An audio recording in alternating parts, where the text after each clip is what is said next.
Hello, baseball fans. Hope everybody's staying safe. If you haven't hit subscribe, please do so. Really appreciate everybody who supports me early on here as a brand new YouTuber. So Trevor Bauer has signed. Yes, the big free agent's off the board and heading over to the Dodgers, making over 40 million bucks a year. Wow. We'll have to talk about that in another vlog about maybe why we need a salary cap.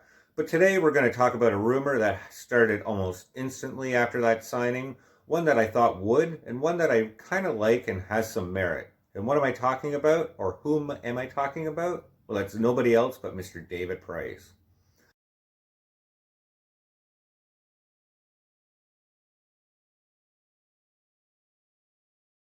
Now, if you don't know who Price is, other than his days with the Jays, he's going to be 35 years old going into next season. And he has 2 years left on that enormous contract. It's going to pay him 64 million bucks, but half of that's actually going to be paid by the Boston Red Sox. And if you look at David Price's numbers, paying him $32 million a year for what he's producing is not worth it. 16 million bucks, that might even be a bit of a stretch, but I believe he's going to have a big bounce back year. But let's look at his numbers anyways. 2020, well, nothing to report. He didn't pitch. He was coming off that surgery that removed that cyst from his wrist. Plus, he had a newborn and another young child in his household, so he just decided to opt out for COVID reasons.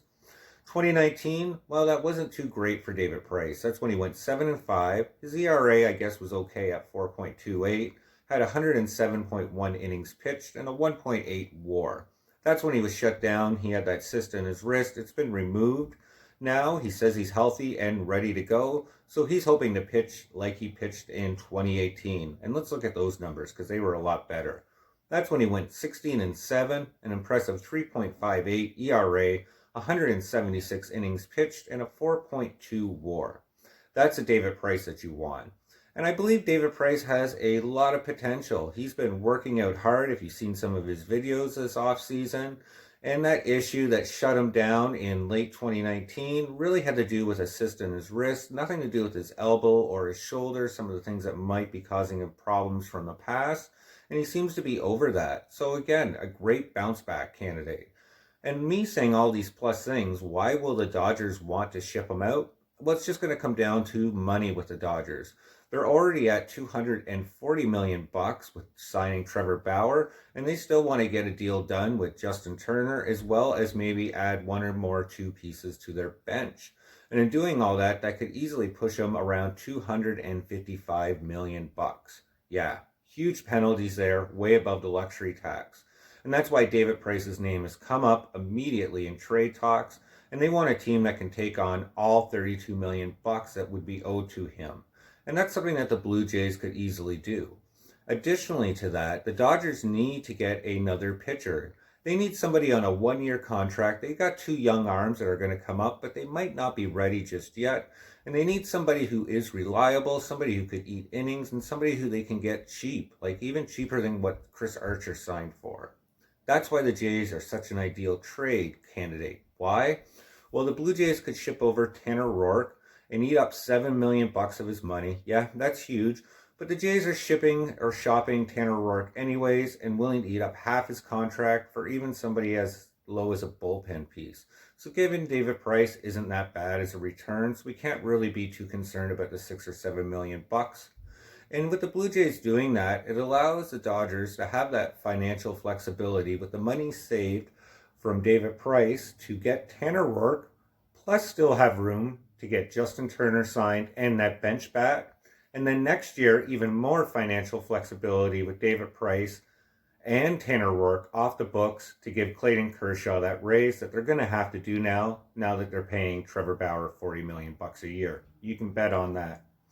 And how would David Price look in the Jays rotation? Well, it's going to cost us 19 million bucks, or well, 19 and a half over the next 2 years, if you include what we're going to have to eat up on Tanner Roark's contract. But that's actually really comparable. We're probably going to have to pay Paxton 10 to 12 million bucks to come to the Blue Jays. 2-year deal for Taijuan Walker, easily around 28 million bucks. And Jake Odorizzi is going to be around 45 to 50 million bucks over 3 years, so even more expensive than David Price. So that's why I think the Jays should actually take the gamble on David Price, get this deal done. And more impressive as I close here, It's not going to cost us any prospects. It allows us to keep Lourdes, Teoscar, Biggio, some of the names that have come up in talks to get a solid number 2. And I'm not saying Price is a solid number 2, but he's definitely better than Tanner Roark. And we also don't have to give up any of our prospects in our minor league system. The Blue Jays payroll will be around 155 to 156 million bucks, so we still have the financial flexibility plus the prospects to make a mid-season move to even get another starter to even make our rotation even better. Tell me what you think about this ramble, though. I've went on a little long. Do you think David Price and the Blue Jays make sense to have that reunion there? Do you think the Dodgers will ship him out? Does that make sense on their end? Are there any other teams outside of the Jays that could take on David Price and his 32 million bucks? And last but not least, do you think it would be cool to see Boston paying for half of a Blue Jays starter? That just makes me chuckle. More importantly, I hope everybody stays safe out there.